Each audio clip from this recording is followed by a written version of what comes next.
اور امر کا صیغہ وجوب کو چاہتا ہے۔ اللہ نے فرمایا جو رمضان کا مہینہ پا جائے وہ رمضان کے مہینے کے روزے رکھے۔ یہ اس میں بظاہر ایک حکم ہے کہ اللہ نے کہا کہ جو پا جائے رمضان کا مہینہ اور روزہ رکھے، مگر علماء نے لکھا ہے کہ اس کے اندر ایک وارننگ ہے، اس کے اندر اللہ نے ایک دھمکی دی ہے۔ وہ کیا دھمکی ہے؟ اللہ نے کہا جو رمضان کا مہینہ پا جائے، اس کا مطلب کہ بہت سارے لوگ ایسے بھی ہوں گے جو رمضان کا مہینہ نہیں پائیں گے، اس سے پہلے موت اس کو اپنی آغوش میں لے لے گی، اس سے پہلے موت اس کا اپنا ترنے والا بنا لے گی۔ اور آپ سروے کیجئے اپنے علاقے کا، اپنے ضلع کا، اپنے گاؤں محلے کا، پچھلے رمضان میں جن سے آپ کی ملاقات تھی، اس رمضان کے آنے کے درمیان کتنے لوگ تھے جن سے آپ کی ملاقات ہوئی، بات چیت ہوئی، ان کے ساتھ آپ رہے، آج وہ آپ کے درمیان نہیں۔ اس کے اندر اللہ نے ایک دھمکی دی ہے، جو رمضان کو پا جائے وہ کوئی عذر اور بہانہ نہ کرے۔ اگر اس کے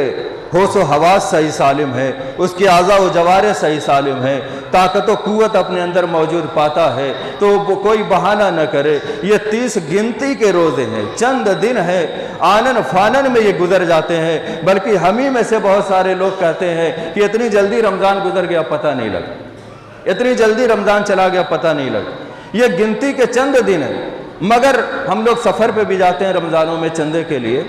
اور جب کہیں پہ اترتے ہیں تو اکثر ایسا ہوتا ہے کہ بھوک لگی ہوتی ہے، پہلے ہوٹل میں جاتے ہیں، اور سفر میں کبھی ایسا بھی ہوتا ہے کہ روزہ نہیں رکھتے ہیں اور سفر والوں کو چھوٹ بھی ہے۔ اور جب ہم لوگ ہوٹل میں جاتے ہیں تو سب باڈی بلڈر لوگ اس میں بریانی کھاتے ہوئے ملتے ہیں، یعنی ان کی بدن دیکھ کر کے لگتا ہے کہ یہ بڑی پابندی سے جم میں جاتے ہیں، اور جب وہیں پر ان سے سوال کر لو تو مختلف قسم کی بیماریوں کے بہانے بھی بناتے ہیں۔ اللہ کا شکر ہے کہ اپنے اطراف میں گنتی پہ ہو سکتا ہے، میری نظر میں تو کوئی نہیں ہے میرے اپنے جاننے والوں میں جو روزہ چھوڑتا، ورنہ باہر ہم لوگ نکلتے ہیں تو بڑے ہٹے کٹے لوگوں کو، اور اتنا بہترین ماحول روزہ رکھنے کے تعلق سے کہیں پہ نظر نہیں آتا ہے۔ اکثر جگہوں پہ نوجوانوں کو بے راہ روی کا شکار پاتے ہیں، مگر یہاں الحمدللہ جو بالغ ہیں وہ تو رکھتے ہی ہیں، جو معصوم بچے ہیں وہ بھی کوشش کر کے مہینے کے کتنے روزے رکھتے ہیں، اور پھر گھر والے ان کی حوصلہ افزائی کے لیے پیسے بھی ان کو دیتے ہیں۔ اور یہ طریقہ حدیث میں بتلایا بھی گیا ہے کہ یہ بچے جو معصوم ہیں، جن پر روزہ ابھی واجب نہیں ہے، جو روزے کے مکلف نہیں ہیں، ان کا حوصلہ بڑھانے کے لیے ان سے کہا کرو کہ روزے رکھو۔ اگر ان کی حالت بگڑتی ہوئی دیکھو تو دوپہر میں ان کو افطار کروا دو، اس طریقے سے حوصلہ افزائی ہوتی رہے گی، عادت بنتی رہے گی۔ پیسے کے ذریعے سے ان کا حوصلہ بڑھاؤ، کھلونے کے ذریعے سے ان کا حوصلہ بڑھاؤ، گفٹ کے ذریعے سے ان کا حوصلہ بڑھاؤ، یہ عادت بنتی رہے گی، اور ان کے ذہن میں یہ بات راسخ ہو جائے گی کہ یہ رمضان کے روزے کی کتنی اہمیت ہے، کہ ہمیں ہمارے گھر والے روزہ رکھنے کی تلقین کر رہے ہیں۔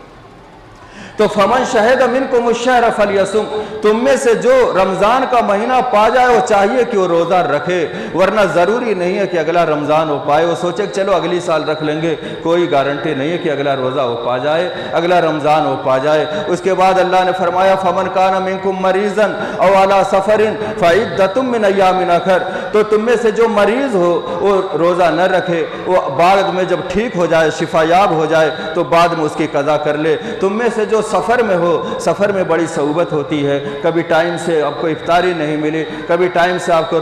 سحری نہیں ملی، اور پھر نماز کا بھی اس میں اہتمام نہیں ہو پاتا ہے، ٹرینوں کے اندر بہت سارے مسائل ہوتے ہیں، تو شریعت میں رخصت ہے۔ بلکہ جو جید علماء ہیں ان کے فتاوے جب دیکھے گئے تو یہ کہا گیا کہ جن مقامات پہ اللہ نے رخصت دی ہے وہاں پر اللہ کی رخصت کو قبول کرنا افضل ہے۔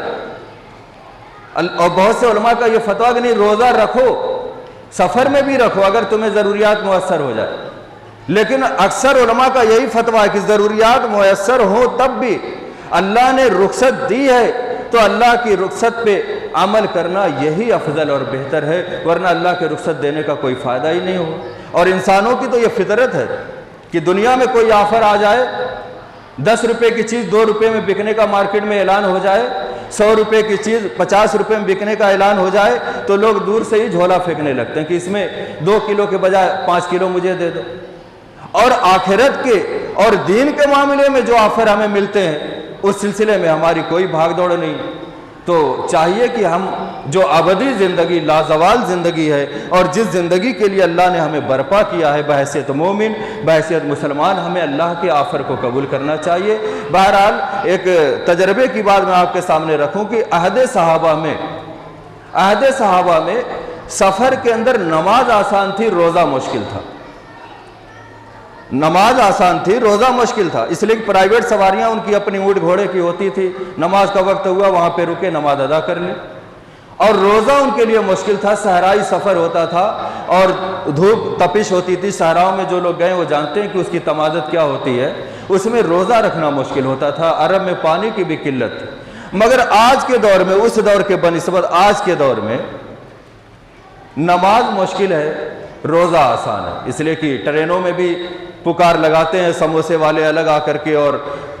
باقی کھانے پینے کی چیزیں بیچنے والے، اسٹیشنوں پہ گاڑی رکتی ہے، سارے کے سارے اندر گھس جاتے ہیں بیچنے والے، تو کھانے کے لوازمات سفر میں ہمیں میسر ہو جاتے ہیں آسانی سے۔ مگر نماز کا مسئلہ ہے، ٹرین کھسا کھس بھری ہوئی ہے، اب اس میں آپ دکھائیں گے کہ میں نماز پڑھنا چاہتا ہوں، پڑھنے کے لیے آپ دیکھتے ہیں کہ ٹرین بھی جیسے ندی میں کشتی ہلکورے لیتی ہے، ایسے ٹرین بھی ایسے کرتی ہے۔ اب آپ نماز پڑھنے کے لیے کھڑے ہوئے اور مختلف مذاہب کے لوگ ہیں، اور آپ کھڑے تھے نماز پڑھ رہے تھے، ہلکورے لیے آپ گر گئے، آپ کا مذاق بنے گا، دوسرے لوگ آپ کو ہنسیں گے۔ پڑھنے والے پڑھتے ہیں، تبلیغی جماعت کے لوگ تو اسی میں کھڑے ہوتے ہیں، گرتے پڑھتے ساری باتیں ہوتی رہتی ہیں، مگر یہ مذاق نہیں بننا چاہیے۔ بہتر یہ ہے کہ آپ اپنے مقام پہ پہنچ جائیں، قضا نمازیں آپ وہاں پہ پڑھیں اور مذاق بننے سے اپنے کو بچائیں۔ ہاں، ٹرین کے بارے میں آپ کو پتہ ہے کہ 1 گھنٹہ یہاں پہ رکے گی تو آپ وہاں پہ ادا کر سکتے ہیں اپنے بھائیوں سے ریکویسٹ کر کے، وہاں پہ بچھا کر کے، لیکن کنڈیشن بھی ایسی ہوتی ہے کہ آپ کو پتہ ہے کہ مصلی بھی پاک ہو، اور جس جگہ مصلی بچھایا وہ بھی پاک ہونی چاہیے اور مصلی بھی پاک ہونا چاہیے، تب نماز صحیح ہوتی ہے۔ پتہ نہیں کیسا ماحول وہاں پہ، مختلف مذاہب کے لوگ وہیں پہ بچوں کو لے کر کے بہت ساری باتیں ہوتی، تو یہ ایک مسئلہ آپ کے سامنے۔ فمن کان منکم مریضا، جو مریض ہو وہ بعد میں قضا کرے، جو سفر میں ہو وہ بعد میں قضا کرے۔ مریض 2 قسم کے ہوتے ہیں، مریض ایک وہ ہے جو وقتی بیمار ہوتا ہے اور پھر ٹھیک ہو گیا وہ بعد میں قضا کر لے، ایک دائمی مریض ہوتا ہے جس کے بارے میں تجربہ کار ڈاکٹروں نے یہ کہہ دیا کہ یہ دائمی مرض ہے، یہ جیسے شوگر کی بیماری ہے اور اس قسم کی بہت ساری بیماریاں ہیں۔ ایسے مریض کیا کریں؟ اس سلسلے میں علماء نے لکھا کہ ایسے مریض روزہ نہیں رکھیں گے، بلکہ روزے کے بدلے میں روزانہ ایک مسکین کو کھانا کھلائیں گے۔ کھانا کیسا کھلائیں گے؟ روزانہ وہ جیسا کھاتا ہے، ایسا نہیں کہ وہ 40 روپے والا روز چاول کھاتا ہے تو مسکین کو یہی جو گلے پہ بڑھتا ہے راشن والا بھیج دے، بلکہ حدیث میں یہ تاکید ہے جیسا کھاتے ہو ویسا ہی کھلاؤ۔ اس سے بہتر کھلانے کی استطاعت ہے تو کھلا سکتے ہو، لیکن اس سے بدتر نہیں کھلانا، اس سے بدتر نہیں کھلانا۔ لہذا جو دائمی مریض ہے اس کو چاہیے کہ وہ روزانہ ایک مسکین کو کھانا کھلائے، یہ اس کا فدیہ ہوگا۔ اور جو خواتین ہیں ان کے ایام مخصوص کے اندر جو روزے چھوٹ جاتے ہیں وہ بعد میں اس کی قضا کریں گی۔ کچھ خواتین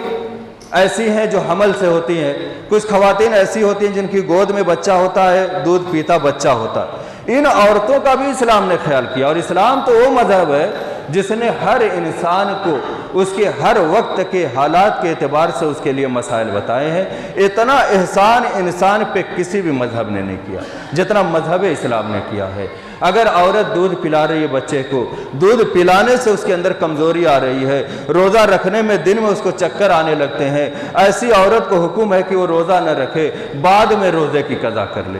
حاملہ عورت ہے، حمل کی حالت میں عورتوں پہ بہت سارے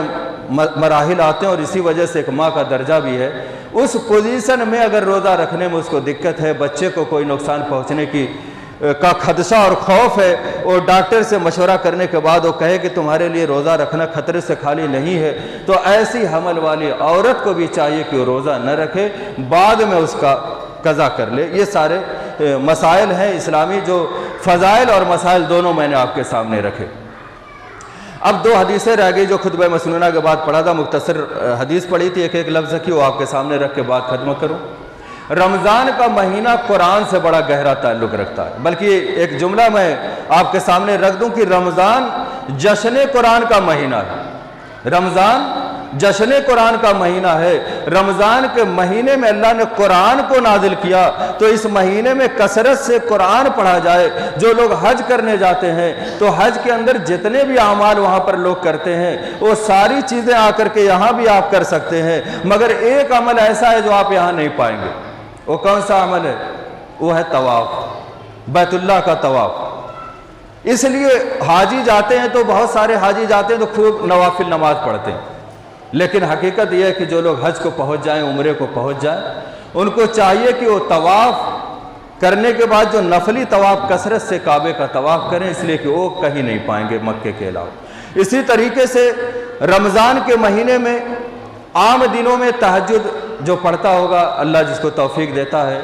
لیکن اس دنوں میں تراویح کے نام سے تہجد کو تراویح کا نام دیا گیا رمضان کے مہینے۔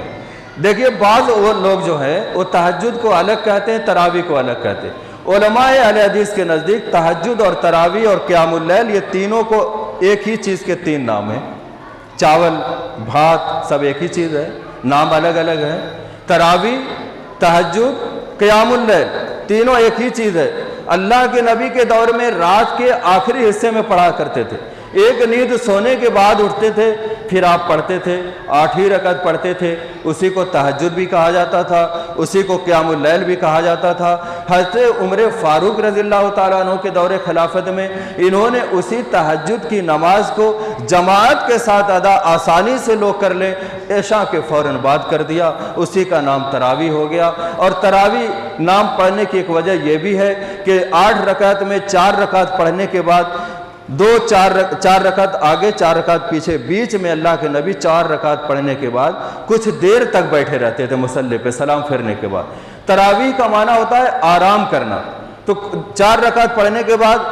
کچھ دیر تک آپ ٹھہرے رہتے تھے، آرام کرتے تھے، اس لیے کہ لمبی قرات ہوتی ہے، لوگوں کے پاؤں بھی سوج جاتے تھے یا اس میں کچھ تکلیف محسوس کرنے لگتے تو کچھ دیر آپ آرام کر لیتے تھے، اس لیے اس کا نام تراویح پڑا۔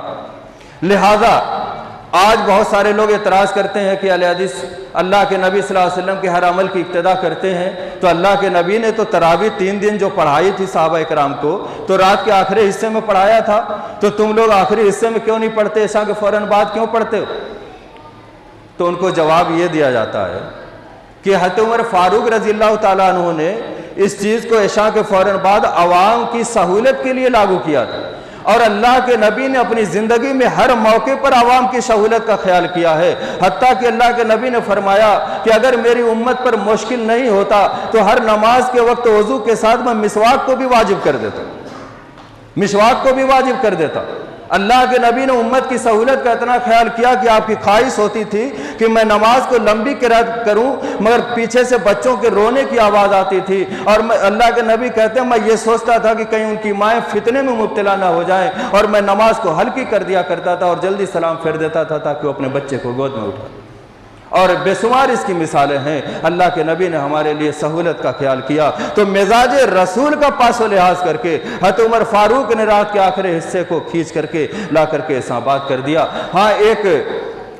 بات پر عمل کرنا اگر چاہیں تو دونوں بات ہمارے سامنے آ سکتی ہے کہ ہم روزانہ تراویح کو عشاء کے فوراً بعد ادا کریں، اور شب قدر جب آتی ہے اور پوری رات ہمیں اور آپ کو جاگنا ہے تو ہم چاہیں تو یہ نظام بنا سکتے ہیں کہ شب قدر میں ہم اس تراویح کو رات کے آخری حصے میں پڑھیں، نبی کے عمل کی بھی موافقت ہو جائے گی اور خلیفہ ثانی کے عمل کی بھی موافقت ہو جائے گی، اور انشاءاللہ پوری رات جاگنے میں آسانی بھی ہو جائے گی، اور بچوں کو ادھر ادھر جا کر کے بلب اور لوگوں کے گھروں میں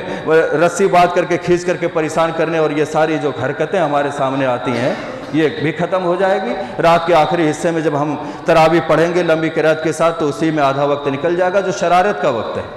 جس میں بچے نکل کر کے شیطانی کرتے ہیں، یہ سارے ہم اپنے سے یہ نظام بنانا چاہیں تو یہ میری ایک ناقص رائے ہے، اس پر عمل کیا جا سکتا ہے۔ اللہ سے دعا کے بارے الہ ہم تمام مسلمانوں کو اس رمضان کے مہینے کو پانے کے ساتھ ساتھ اس کے حق کو ادا کرنے کی توفیق عطا فرما۔ اللہ ہم میں سے جو صحیح سالم تندرست ہیں ہمیں خوشدلی کے ساتھ روزہ رکھنے کی توفیق عطا فرما۔ اللہ ہم میں جو بیمار ہیں انہیں شفا عطا فرما تاکہ وہ بھی روزہ رکھ لیں، اور اللہ رب العالمین ہمیں اس مہینے کی خیر و برکت کو حاصل کرنے والا بنا دے، کثرت سے تلاوت کرنے والا بنا دے، اور ہمیں اس مہینے کو جو تو نے اپنے نبی کے ذریعے بشارت دی ہے کہ جو رمضان کا مہینہ پائے اور اپنے کو معاف نہ کرا لے وہ بدبخت ہے اللہ، ہمیں ان لوگوں میں شمار کر جن کے تو اس مہینے میں معاف کر دے گا اللہ۔ جب تک ہمیں دنیا میں زندہ رکھ، ایمان و اسلام پر زندہ رکھ اللہ، جب ہماری روح نکالنے کا فرشتے کو حکم دے تو ہمیں یہ توفیق دے کہ ہماری زبان پر کلمہ لا الہ الا اللہ محمد رسول اللہ جاری ہو۔ وآخر دعوانا ان الحمد للہ رب العالمین۔